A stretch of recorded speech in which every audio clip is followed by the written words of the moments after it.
A fachada leste do santuário nos conduz ao mistério da criação do homem. Quando Deus disse, façamos o homem à nossa imagem e semelhança.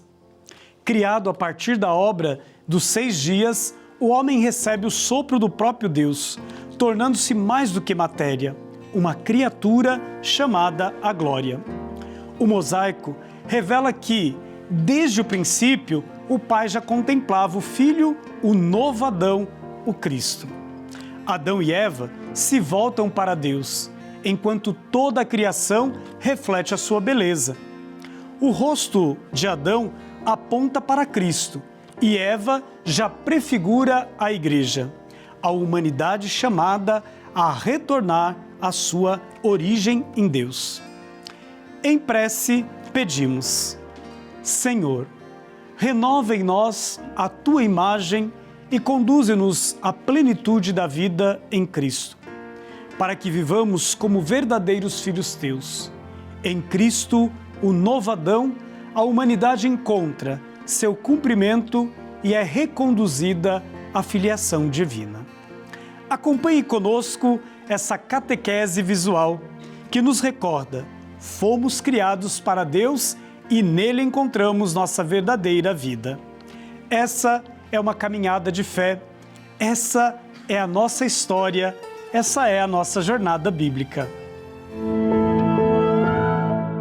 Desde as primeiras palavras do livro do Gênesis, a Sagrada Escritura revela algo surpreendente. O homem não é fruto do acaso, mas resultado de uma decisão amorosa de Deus. Façamos o homem à nossa imagem, como nossa semelhança. Diferente de todas as outras criaturas, o ser humano recebe o sopro pessoal do Criador, sinal de que sua vida tem origem no próprio Espírito Divino. Ao longo da tradição cristã, artistas buscaram traduzir essa verdade por meio da arte sacra. Em um mosaico inspirado neste relato bíblico, vemos Deus Pai, revestido de glória, trazendo junto ao seu centurião o Cordeiro, com o Alfa e o Ômega, sinal de que Cristo está presente no projeto da criação. Adão e Eva aparecem voltados um para o outro, mas também direcionados a Deus, indicando que a verdadeira identidade humana nasce da relação com o Criador e entre si. O rosto de Adão remete ao rosto de Cristo, o novo Adão, enquanto Eva já prefigura a Igreja, que nasce do lado aberto de Cristo na cruz. Cada detalhe revela que desde o princípio o Pai criava contemplando o Filho e preparando a humanidade para retornar à filiação divina. É essa profundidade teológica e artística que vamos compreender agora. Como é belo poder contemplar as fachadas do santuário e ver que dessas fachadas podemos nos encontrar com tantas passagens bíblicas, com tantos elementos das Sagradas Escrituras que nos ajudam, que nos auxiliam a compreender a nossa vida de igreja, a sermos verdadeiramente discípulos e missionários de Jesus Cristo. Estamos começando uma nova jornada e nós, aqui no nosso programa, sempre contamos com alguém que nos ajuda a fazer este caminho. E neste mês vai estar conosco, mais uma vez, o Padre Antônio Carlos Friso, ele que é doutor em Teologia Bíblica, leciona lá no ITESP São Paulo, tem um trabalho bonito na Diocese de Guarulhos, terá a oportunidade de partilhar um pouco desse trabalho conosco aqui no programa. E mais uma vez, com alegria, nós acolhemos esse grande amigo. Bem-vindo, Padre Friso, ao nosso programa mais uma vez. Grato, Rodrigo, sempre é bom, eu digo sempre, né? Sempre é bom estar na TV Aparecida, porque aqui você tem 3 coisas, 3 aspectos teológicos, pastorais, bíblicos, pastorais, que as outras TVs não têm. Aqui você tem a palavra de Deus, a palavra do Papa e a palavra da Conferência Nacional dos Bispos do Brasil. Então a gente se sente assim muito, muito próximo das pastorais que nós realizamos já em Guarulhos e você realiza aí no comunidade de base, na sua paróquia. Então é um prazer estar aqui e discutindo um tema tão importante, não é? Que é a Palavra de Deus. Sempre linkando, unindo palavra e vida. Isso mesmo. Não há como pensar a palavra de Deus se nós dissociamos esta palavra da nossa vida. Nós insistimos muito aqui no nosso programa. A fé e a vida estão sempre ligadas e nos fazendo caminhar como discípulos de Jesus Cristo. Friso, vou chamá-lo de Friso pela nossa liberdade e amizade, né? Friso, existe uma passagem muito interessante que está neste mosaico, que é a passagem de Gênesis 1:26. Façamos o homem à imagem e semelhança. É muito interessante esta passagem bíblica e muito inquietante ao mesmo tempo. Como nós conseguimos percebê-la no mosaico que nós temos aqui na Basílica? Vocês viram, né? Friso, sabe por quê? É uma fofoca de bastidores, mas vou contar para vocês aí. Ele tinha 8 anos, eu era padrinho novo, ele ia na missa lá no Jardim Vila Galvão, molecão assim, eu era padre novo, tinha 26 anos, hoje estou com 68, e ele, hoje, a gente tem um prazer de ver o Rodrigo, por isso que ele fala você. Foi meu pároco. Então vamos lá. Rodrigo, esse texto é interessante. Gênesis 1:28. Deus disse: façamos o homem à nossa imagem e semelhança. Primeiro, é bom saber que nós estamos diante de uma narrativa poética. Se você ler com atenção Gênesis 1, vai encontrar um refrão. Deus disse, façamos a luz. Deus disse, façamos os seres que poluem as águas, fazemos as aves. E depois ele diz, façamos. Deus disse, Deus disse, Deus disse. Soa como um refrão na narrativa. Então nós estamos diante de uma narrativa poética, não é? E que reflete como que os israelitas, lá na experiência do exílio babilônico, entre 587 a 536, eles viram a criação. Porque na Babilônia, eles encontraram várias divindades. E as narrativas sobre a criação do mundo, nós encontramos no Egito, na Índia, entre os nossos indígenas aqui no Brasil. Então, essa narrativa é uma narrativa exclusiva dos israelitas que estavam no exílio babilônico e a escreveram com base num Deus, que eles vão chamar de Adonai. Esse Adonai cria. Esse Adonai cria o homem para viver no paraíso. É interessante lá no mosaico, nós vimos na fachada leste, né?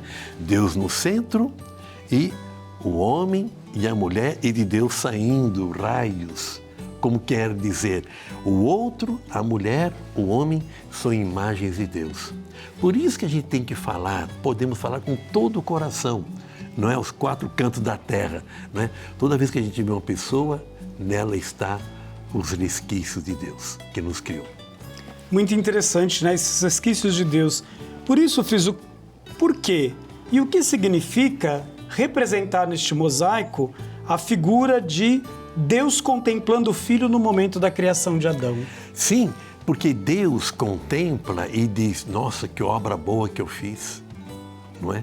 E essas questões, esse assunto da criação vai respingar também na Bíblia.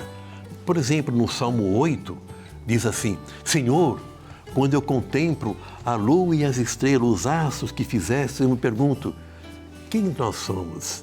E o Senhor nos fez como Deus, um pouquinho abaixo de Deus.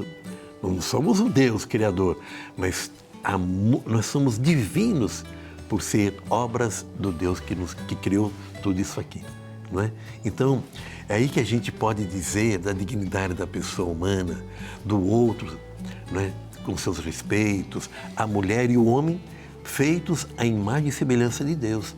Isso é muito importante para a nossa pastoral de hoje, Rodrigo, queridos e queridas da TV Aparecida.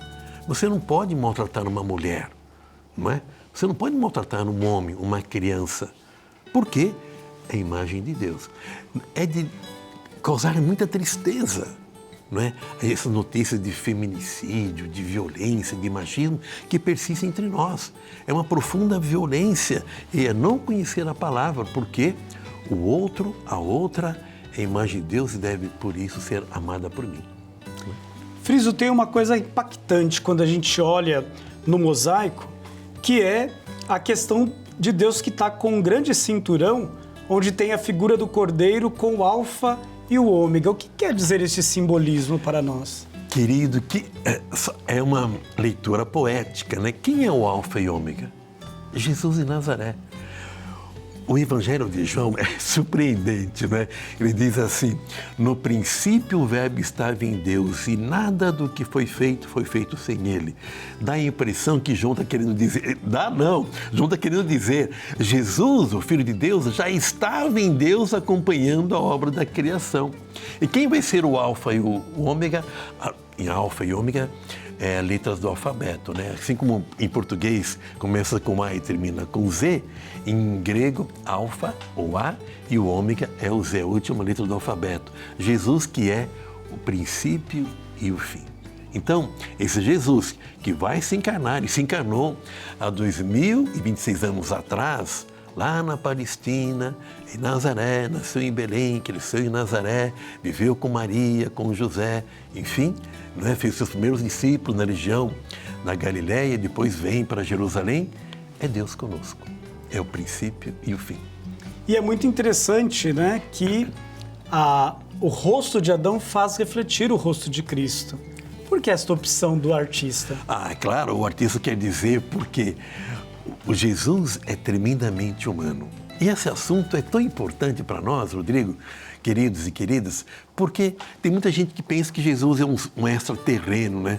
É um extraterrestre que chegou, caiu aqui entre nós. Não, ele viveu em toda a condição humana, não é? Nasceu do ventre de uma mulher, aprendeu a oficina aprendeu uma profissão na oficina de José. Não sabemos se era carpinteiro, mas o texto diz que ele tinha um trabalho braçal. Era responsável da mãe, Rodrigo, queridos e queridas, ensinar ao filho as primeiras letras, o Aleph, Bet, Gimel, né? O alfabeto hebraico.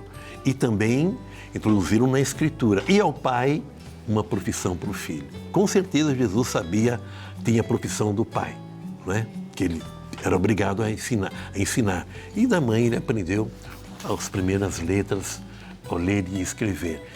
Por isso, então, que Jesus é Deus conosco e se encarnou, não é? No ventre de Maria, foi operar na oficina de José e depois, diz João vai dizer que 3 vezes ele foi na Páscoa. Já nos evangelhos sinóticos, Mateus, Marcos e Lucas, uma vez ele subiu a Jerusalém e lá ele foi assassinado, né? Foi sepultado e ele ressuscitou. Friso, muito obrigado então, né, por essa sua presença hoje aqui. O tempo passa muito rápido, são tantas coisas, tantos elementos, mas nós vamos ter um mês para fazer essa jornada e com certeza vamos encontrar muitos outros elementos importantes para a gente viver a nossa vida discipular. Grato, a hora o papo estava esquentando, a gente tem que terminar. Mas a gente se fala semana que vem. Grato.